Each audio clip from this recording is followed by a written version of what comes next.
देश विदेश में चल रही दिन भर की ताज़ा खबरें, खेल, मनोरंजन और हर क्षेत्र से संबंधित खबरें जानने के लिए जुड़ जाएं हमारे साथ आज की इस वीडियो के अंत तक। जानेंगे दोस्तों हर वो खबर जो देश में सनसनी पैदा कर रही है। तो चलिए बिना वक्त जाया किए शुरू करते हैं आज की ये खास वीडियो। दोस्तों बता दें कि नई दिल्ली में भारत और कोलंबिया के बीच ऑडियो विजुअल को प्रोडक्शन का एक समझौता होने वाला है। भारत की तरफ से information and broadcasting minister doctor L Murugan होंगे और कोलंबिया की ओर से उनके vice minister of foreign affairs Jorge Enrique Rojas Rodriguez आ रहे हैं। ये बेसिकली दोनों देशों के बीच फिल्म और डिजिटल मीडिया में साथ काम करने के लिए है। समझ सकते हो कि इसे एक तरह की पार्टनरशिप जैसा, जिससे दोनों देशों के बीच कल्चरल एक्सचेंज और क्रिएटिव प्रोजेक्ट्स को बढ़ावा मिलेगा।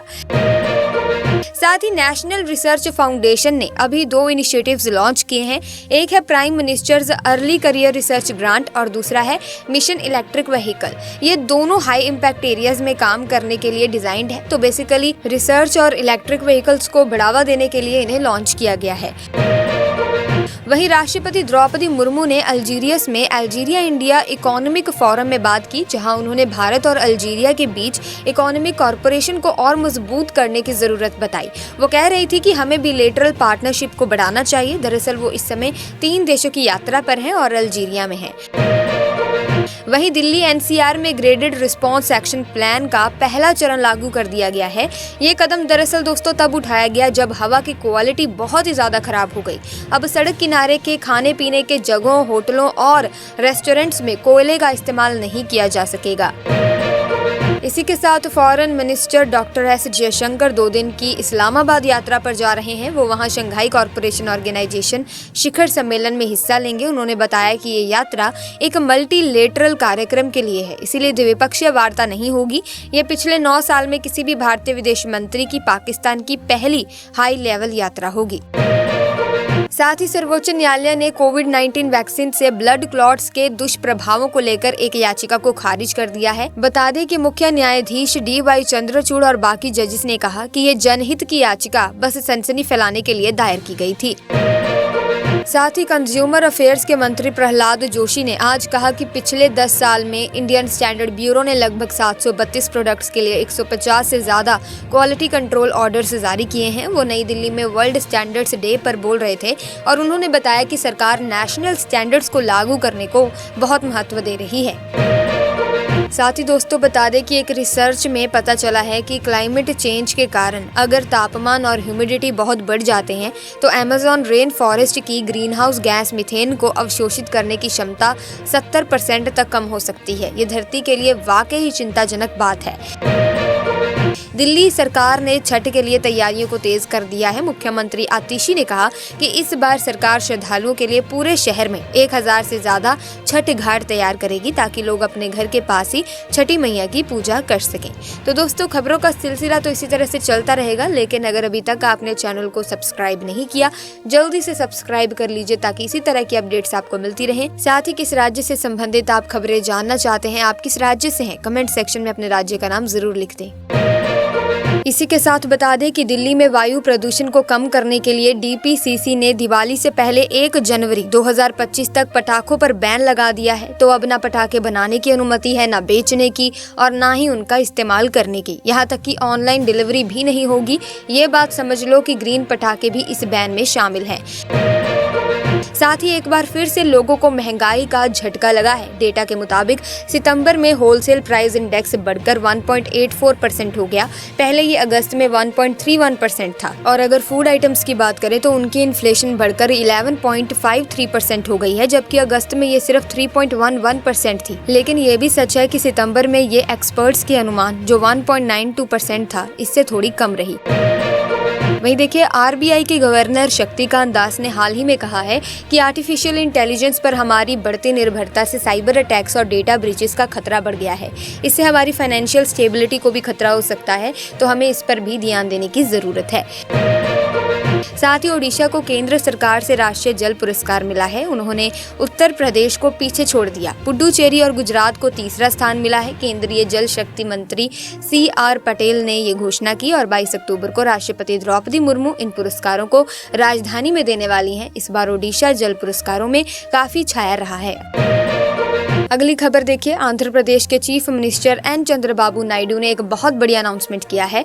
वो कह रहे हैं कि अमरावती में रतन टाटा इनोवेशन हब खोला जाएगा। ये हब हमारे महान इंडस्ट्रियलिस्ट रतन टाटा की लेगेसी को समर्पित होगा।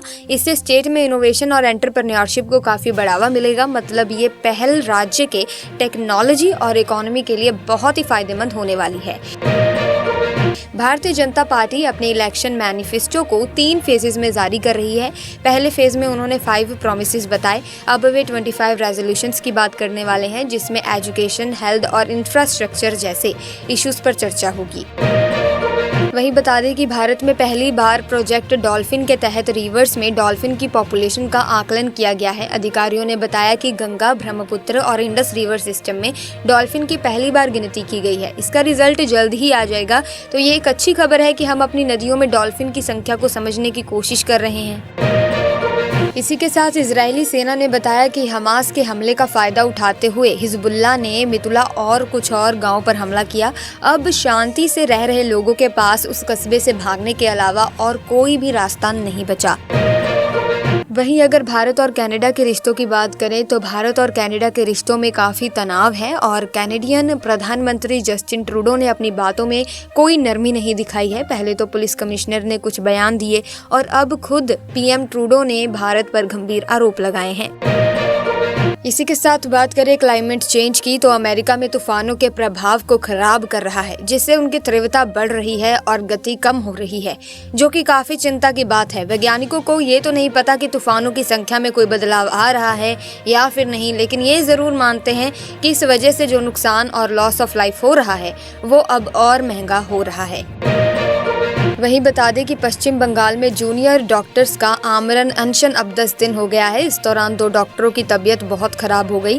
पुलस्थ आचार्य को हॉस्पिटल में भर्ती किया गया और तान्या पांजा की हालत भी ठीक नहीं है। चीफ सेक्रेटरी ने डॉक्टरों से कहा है कि वो अपना प्रदर्शन खत्म करते। ये भूख हड़ताल 5 अक्टूबर से चल रही है।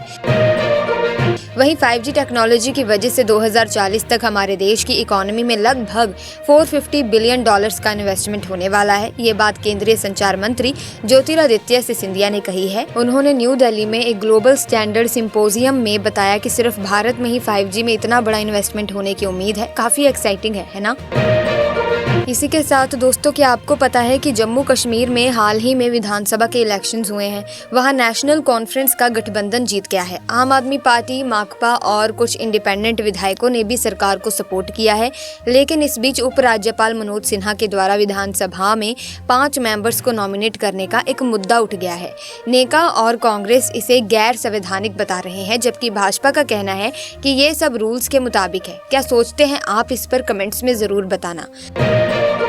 वहीं दोस्तों, आजकल दुनिया के गरीब देश सच में मुश्किल में हैं। वहाँ पर पॉवर्टी यानी गरीबी तो बढ़ ही रही है, साथ ही कर्ज का भी बोझ बढ़ता जा रहा है। एक रिपोर्ट आई है वर्ल्ड बैंक की, जिसमें कहा गया है कि दुनिया के 26 सबसे गरीब देशों पर इतना कर्ज है कि वो 2006 के बाद से सबसे ज्यादा है। ये सच में चिंता की बात है। साथ ही एक अच्छी बात है कि भारतीय नेवी ने एक नया जहाज समर्थक शामिल किया है। Navy chief admiral Dinesh Tripathi ने बताया कि ये एक बहुउद्देशीय जहाज है जो समुद्र में भारत की युद्ध क्षमता को और मजबूत करेगा। ये जहाज कट्टुपाली के L&T शिपयार्ड में कमीशन हुआ है। वहीं महाराष्ट्र में छोटे वाहन चलाने वालों के लिए बहुत ही ज्यादा अच्छी खबर आई है।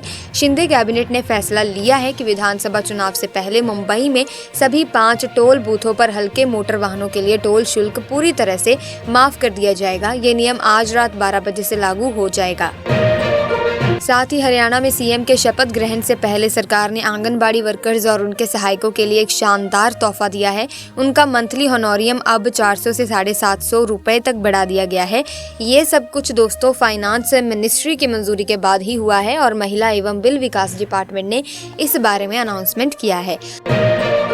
साथ ही चेन्नई के एक स्टार्टअप रेप्टी HV ने अपनी पहली high voltage electric bike Raptee HV T30 launch की है। कंपनी का कहना है कि ये बाइक एक बार चार्ज करने पर 200 किलोमीटर तक चल सकती है। ये 2 वेरिएंट्स T30 और T30 स्पोर्ट में अवेलेबल है और इसकी शुरुआती कीमत 2.39 लाख है। अगर आप इलेक्ट्रिक बाइक के शौकीन हैं तो ये एक अच्छा ऑप्शन हो सकता है। साथ ही बहराइच में प्रतिमा विसर्जन के दौरान जो कुछ हुआ था उसे देखते हुए जिला प्रशासन काफी सतर्क रहा। उन्होंने विसर्जन के लिए एक रूल प्लान बनाया और हर जगह सुरक्षा के पुख्ता इंतजाम भी किए, जिससे भिनगा और मल्हीपुर में देवी प्रतिमाओं का जलाधिवास शांति से हो पाया। तो दोस्तों फिलहाल के लिए बस इतना ही। आई होप वीडियो आपको काफी ज्यादा इन्फॉर्मेटिव लगी होगी। अगर हाँ तो आप इस वीडियो को लाइक करें, शेयर करें और इसी के साथ रोज ऐसी अपडेट्स पाने के लिए हमारे चैनल को सब्सक्राइब करके बेल आइकन को प्रेस कीजिए ताकि नए वीडियोस की अपडेट आपको मिलती रहे। जय हिंद, जय भारत।